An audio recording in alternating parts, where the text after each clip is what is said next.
Welcome the anointed ones. Some people weren't sent to love you. They were sent to study your breaking point, but walked away broken instead. Let that sink in, because what I'm about to reveal will make the hairs on your neck stand up. See, there are people, yes, real people, who walk among us every day with no conscience, no empathy, no remorse. And no, this isn't some Netflix docu-series.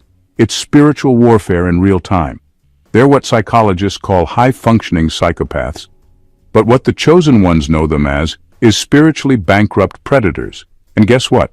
Someone out there got bold enough to assign one of these emotionally hollow agents to you. They gave this person one job: invade your mind, terrorize your soul, and reduce your divine energy to rubble. They thought you'd crumble like all the others.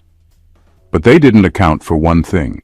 You weren't their victim, you were their reckoning. And the craziest part, they came to play the villain, but ended up needing therapy. Oh, the irony. Because instead of watching you fall apart, they watched themselves unravel, haunted by your calm, confused by your silence, and spiritually scorched by your light. So buckle up, because by the end of this video, you're going to realize that you didn't just survive a psycho, you psychologically dismantled one. And you didn't do it with revenge or rage. You did it by being exactly what they feared the most, unshakably whole. Let's get into it. Number 1. They didn't expect the monster to recognize a mirror. They didn't send that psychopath to hurt you randomly. They sent them thinking you'd fold. They believed this person would infiltrate your life, tear through your boundaries, confuse you, drain you, and leave you questioning your own sanity. What they didn't expect was that the moment this person got close to you, they'd get scared. Not because you raised your voice, not because you fought back violently, but because the very thing that makes you the chosen one, your soul's depth, started showing them something they never expected, themselves. You weren't reacting the way they were used to. You didn't cling to their love bombing. You didn't get desperate when they ghosted you. You didn't melt under their manipulation. Instead, you remained calm, unbothered, self-contained, and the longer they stayed around you, the more uncomfortable they became. Why? Because you were the mirror they spent their whole life avoiding. They were sent to expose you, but all you did was reflect every crack in their fake persona. You forced them to feel the emptiness inside themselves. A psychopath lives off control. They feed off drama and chaos because it gives them a false sense of power. But when they couldn't provoke you, they started unraveling. You weren't giving them fear. You weren't giving them obsession. You weren't giving them pain they could feed on. Instead, you were giving them silence with eyes that saw straight through the mask. That silence, that presence, that scared the hell out of them. They weren't prepared to meet someone who wasn't afraid of them. They weren't prepared to be looked at without being fooled. And the more they realized you weren't reacting like their past victims, the more they realized they were out of their depth. So they ran. Not because you were weak, but because you were too strong for them to manipulate, too pure for them to infect, and too spiritually evolved for their darkness to latch onto. You didn't just scare them off. You exposed them to themselves, and that's the one thing a psychopath cannot survive. Number 2. Psychopaths thrive on predictability, but you were an algorithm they couldn't crack. Psychopaths are obsessed with patterns. Control isn't just their habit, it's their entire system. They study people like puzzles. They learn how to press your buttons, how to copy your emotions, how to predict your reactions. It's all strategy to them. They come in knowing exactly which mask to wear, what fake wounds to show, what lies to drip feed you. And for most people, it works. Most people get caught in their web because they fall into the trap of being emotionally predictable. But not you. You completely threw them off. They couldn't figure you out. One moment you were kind, the next moment you were distant. One day you were calm and observant. The next you were brutally honest and spiritually impenetrable. You didn't react to their games the way others did. You didn't panic. You didn't chase. You didn't break down and beg. You just kept responding from a place they had no access to, your divine core. You weren't operating from ego or fear or attachment. You were moving with spiritual clarity. And to someone who thrives off predictable emotional chaos, that's terrifying. You didn't follow the rules of their manipulation. You weren't afraid to walk away. You didn't need them to validate you. You didn't get confused when they tried to gaslight you. Your energy kept saying, "I see you," and they didn't know what to do with that. You were the first person they couldn't study. You weren't a puzzle to be solved. You were a code they couldn't crack. And what happens when a psychopath can't predict someone? They panic. They lose their power. They start making mistakes. They spiral, because their whole game is built on knowing your next move before you make it. But your connection to God, your intuition, your emotional discipline, it short-circuited their entire plan. You weren't just unpredictable, you were untouchable. And the more they tried to figure you out, the more they felt themselves slipping.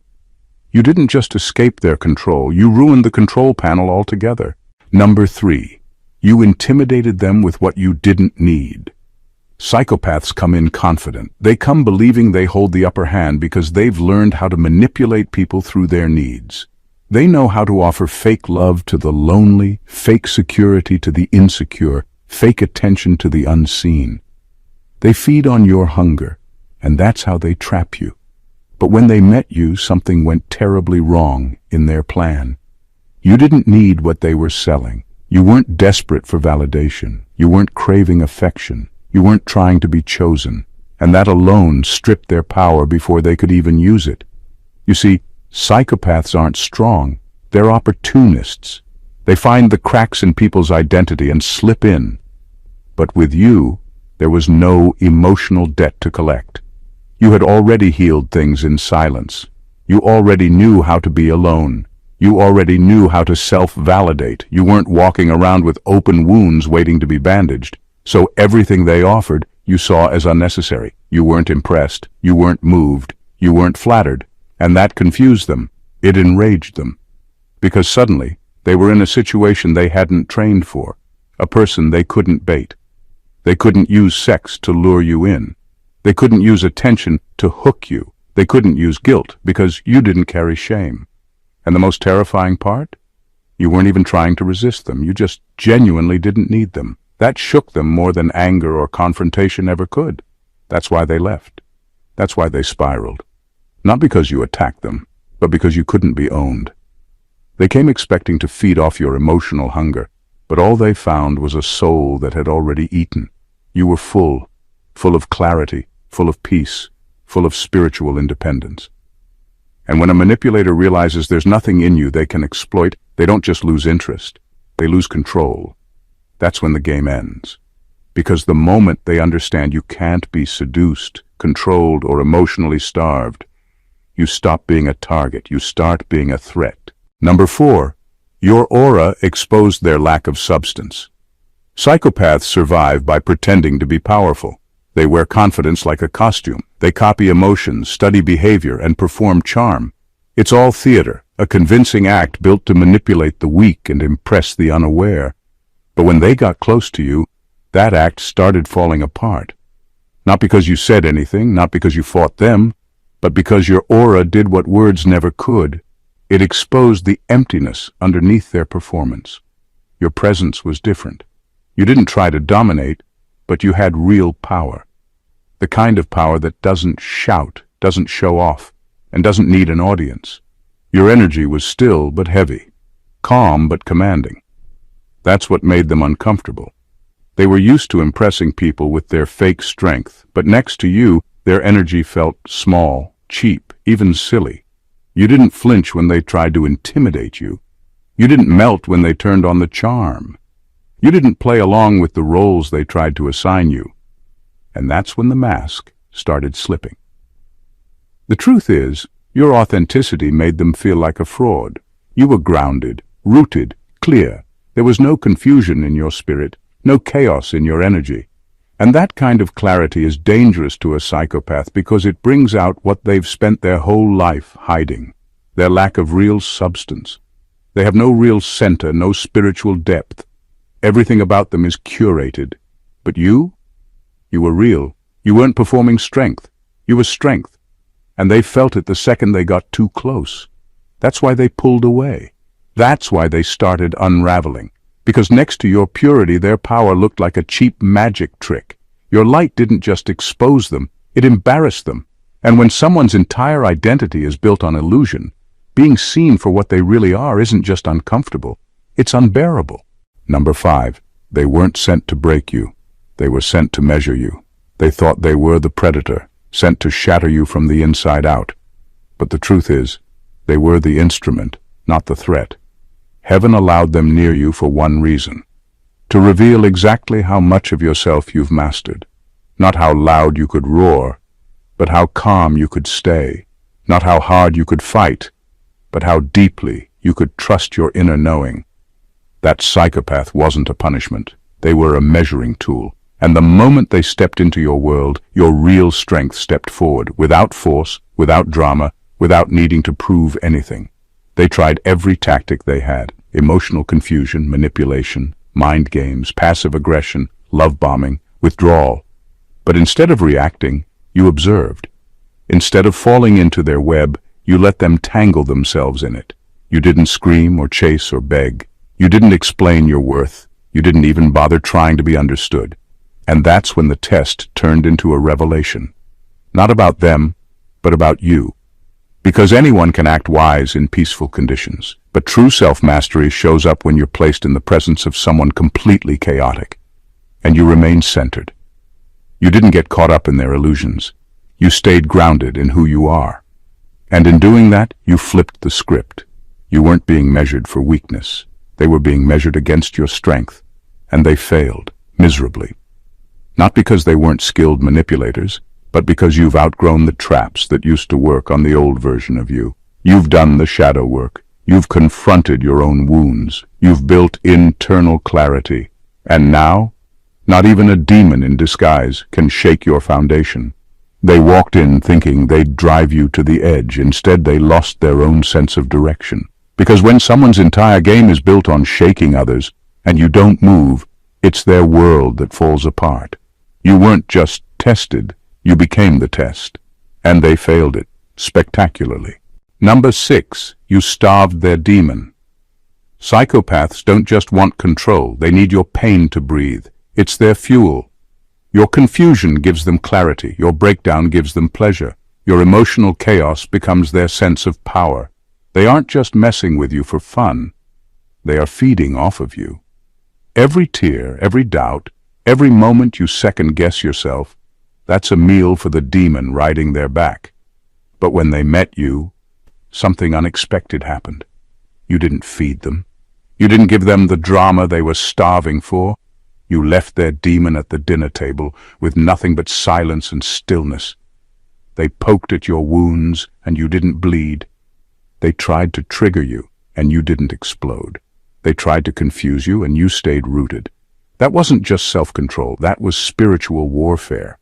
Because what most people don't understand is this: psychopaths aren't just manipulative people. They're often vessels for something darker, and that something needs your emotional breakdown to live. But you cut off its supply. You didn't collapse, you didn't react, you didn't fall apart.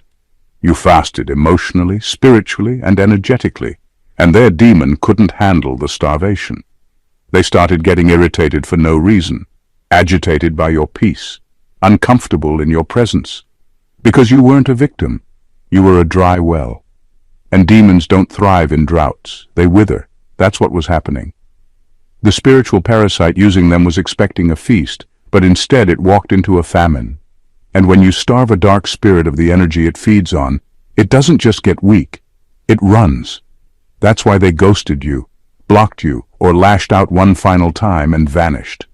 It wasn't random, it was a retreat.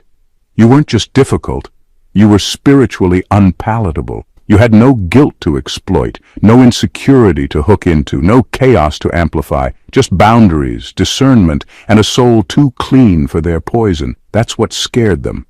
That's what sent them running. You didn't just survive the psychopath, you starved their demon straight into exile. Number 7, you saw the script before they played it. They thought they were running the game, but you had already read the entire script before the opening scene even played out. That's the thing about chosen ones. You don't just sense energy, you recognize spiritual blueprints. Patterns don't lie, people do. And when they showed up with their charm, fake empathy, and carefully timed vulnerability, it didn't feel new to you. It felt familiar. You'd seen it before, in different faces, with different voices, but always the same tired formula. And instead of getting caught in their performance, you studied it like a rerun you already knew the ending to. Most people get swept up in the act. They want to believe in love, in connection, in the best version of someone. But you don't deal in fantasy, you deal in truth. And the moment they made their first move, you clocked the entire framework. The fake bonding, the baiting, the calculated affection, the slow erosion of your confidence. You weren't confused. You were calculating. You saw their angle before they leaned into it. And what really threw them off was that you didn't react. You just watched. You let them believe they were pulling the strings while you were taking mental notes. You weren't playing defense. You were setting a trap. Not out of pettiness, but because you were done letting snakes think they were smarter than you. You weren't being passive. You were being surgical. Every time you overlooked a red flag, you were collecting proof. Every time you fell for one of their lies, you were silently flipping through their entire playbook. And when the moment came, when you had seen enough, when the act had become too sloppy to maintain, you didn't scream. You didn't beg. You vanished with precision. No warning, no closure, no scene, just gone. And they were left stunned because they thought they had you wrapped. What they didn't know was that you were 10 moves ahead the whole time, reading their tactics like an old script with weak characters and a predictable plot. You didn't just survive their game, you outrode it. Number 8, they planned for a fight, but got a funeral. They came in looking for a reaction. Yelling, crying, confusion, anything to shake your spirit and feed their illusion of power. That's the plan. Provoke you, then point at your reaction and say, "See? You're the problem." They were fully prepared for that script. They had rehearsed it. Manipulators like them build their identity around conflict, because as long as you're reacting, they get to feel in control. But this time, the energy didn't go their way. You didn't fight. You didn't break. You didn't give them the chaos they wanted. And instead of lighting a fire, they walked straight into their own reckoning. You didn't play the victim. You became the mirror. And when someone who thrives on illusion comes face to face with someone who only deals in truth, things start to fall apart. Fast. They weren't expecting their own darkness to rise up in front of them. But your silence had weight. Your calm had heat. Your refusal to participate in their games acted like a spiritual summons. The mask started slipping. Their lies started crumbling. The image they spent years crafting couldn't survive in the atmosphere of your clarity. What was supposed to be a setup turned into exposure. Without raising your voice, you raised their buried demons. Without swinging, you triggered their collapse. Because when you stop feeding a persona, it begins to rot. That's what happened. They weren't destroyed by you. They were destroyed by their own reflection in your presence. You didn't need revenge. You didn't need to prove anything. All you had to do was be exactly who you are, and the light you carry did the work for you. They came thinking it would be another round of control, but instead, they had to watch their false self die in real time. It wasn't a battle, it was a burial, and the only thing that got buried that day was the mask they could never wear again. Number 9. You weren't scared because you've met worse in your own bloodline. The reason you didn't flinch, didn't lose your ground, didn't break down when that psychopath tried to terrorize you is because chaos wasn't new to you. It was old news. You weren't scared because your spirit was already battle-tested in the hardest arenas, your own family. You've seen the wolves disguised as protectors, the silent coldness behind forced smiles, the subtle poison in words meant to sting. You've faced manipulation, betrayal, and cruelty from those who were supposed to nurture and shield you. So when the psychopath stepped in, they weren't bringing a fresh storm. They were just a rerun of the old trauma you learned to survive. They thought they were scary. But you You were a veteran of wars no one talks about. You carried the memories of being emotionally cornered by people who should have loved you unconditionally but didn't know how. The gaslighting, the mind games, the unpredictable outbursts, those were your first teachers. The dysfunction that should have broken you instead built a fortress around your soul. You weren't just surviving, you were outliving those ghosts that tried to cage your spirit. So the psychopath, no matter how loud or vicious, didn't introduce anything new. They only triggered a familiarity deep inside, reminding you of wounds you already healed or learned to live above. That's why you weren't scared. That's why you didn't fall into their trap, because you've met worse. You've walked through darker nights with people whose names are tied to your bloodline, and every time you survived, you gained a little more armor. You didn't just grow stronger. You grew wiser. You didn't just learn how to protect yourself. You learned how to recognize the patterns before the damage could begin. When the psychopath showed up, you didn't see a new enemy. You saw an old story trying to repeat itself. And you shut that chapter down without hesitation, because your history wasn't just pain, it was your training ground. Number 10. You were the first target who didn't need saving. Psychopaths thrive on control, and one of their favorite tricks is the rescue game. They come in acting like your savior, the one who understands your pain better than anyone else, the hero who'll pull you out of the dark. But it's all a setup. That rescue is just a trap. They lift you up only to break you down again, over and over, feeding off the chaos they create.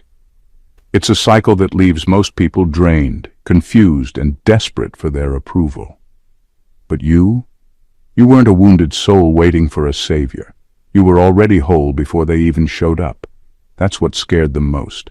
When they tried to swoop in, flash that false compassion, and hook you into their game, it didn't stick. You didn't crave their help because you didn't need it. You didn't depend on their approval because your foundation was solid. There was no brokenness to exploit, no vulnerability to latch onto. You weren't a damsel in distress. You were a fortress. That meant their usual tactics were useless. Without dependency, there's no control. Without control, their power evaporates. They found themselves trying harder, pushing boundaries, getting desperate. But nothing worked. You didn't fall for the rescue narrative. You didn't buy their false promises. You saw through the act because you were already your own hero. That's why they hated you. Not because you fought back, but because you didn't need to fight at all. They couldn't break you down, and that left them powerless and exposed. In a world where many are struggling to find their strength, you were the first target who didn't need saving. You showed up whole, unshaken, and unbreakable. And that truth? It's the ultimate kryptonite for a psychopath. Number 11.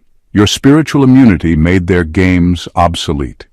When someone is demonically driven, their survival depends on attaching to your wounds, feeding off the trauma you carry like a parasite. They expect to find cracks, open doors, anything vulnerable to exploit. But your healing wasn't just surface level. It ran deep, like armor forged in fire and time. There was no entry point for their poison because you had already cleansed the terrain they try to infect.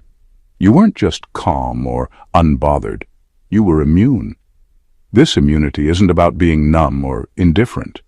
It's about a profound restoration of your spirit that rewrites how energy moves through you. Your soul no longer reacts to old triggers because those triggers have been understood, faced, and released.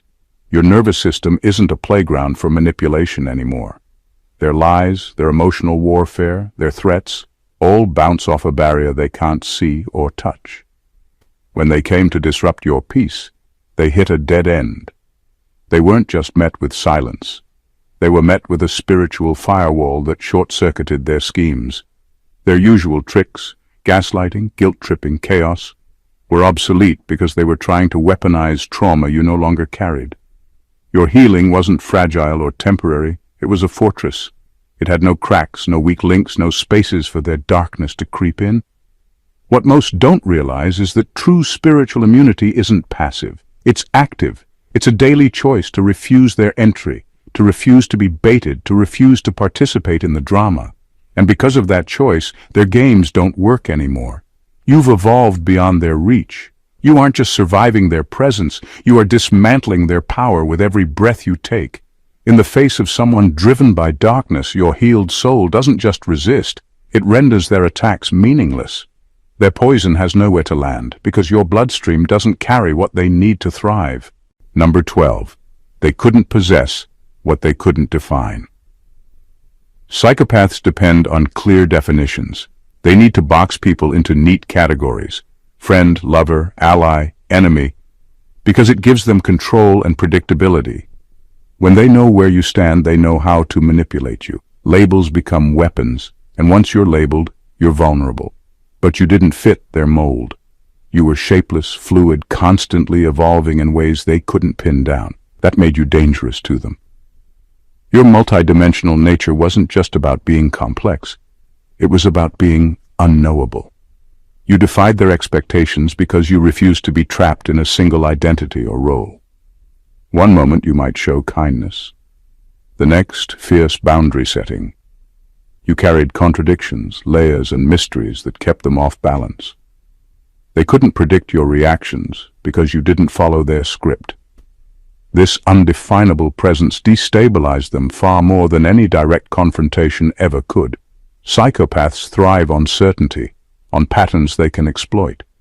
But you were a walking paradox. Without labels, you were like water slipping through their fingers, impossible to capture or control. The more they tried to name you, the more you shifted, leaving them grasping at air. Because they couldn't define you, they couldn't possess you. Possession isn't just physical. It's psychological, energetic. And without a clear target or a fixed identity to invade, their attempts to dominate you fell flat. They were trying to control a ghost, a force that refused to be tamed. In their eyes, that was terrifying. Not because you were loud or aggressive, but because you were unpredictable and uncontainable. You didn't just resist them, you existed beyond their framework entirely. And in that existence, you were free. That freedom made their control obsolete and their power crumble. Number 13. You forced them to face something worse than rejection: insignificance. You didn't waste your energy trying to prove yourself to them, or get caught up in their desperate attempts for attention or control. You didn't fight. You didn't chase. You didn't even engage. You simply saw them for what they were: broken, desperate, starved for validation, and then turned away. That kind of indifference is a weapon far sharper than any argument or confrontation. For psychopaths and narcissists, rejection stings, but insignificance kills. Their whole existence depends on being noticed, on being feared, on being the center of attention. When you refuse to give them that spotlight, when you treat them like background noise, a flicker they don't even bother acknowledging, it shatters their carefully constructed world. Their grand illusions of power and control come crashing down because suddenly they aren't relevant. They become invisible, powerless, empty. Your silence wasn't weakness or submission. It was surgical, precise, and intentional. It hit where it hurt most, their ego's desperate need to matter. You forced them to face the void inside themselves, a void so deep that no amount of manipulation or cruelty could fill it. They tried to haunt you, to unsettle you, but you weren't listening. You weren't reacting. You weren't playing their game. In that moment, you became their reckoning, not by shouting or fighting, but by simply existing without them being able to touch you. The silence you offered was not surrender. It was a verdict.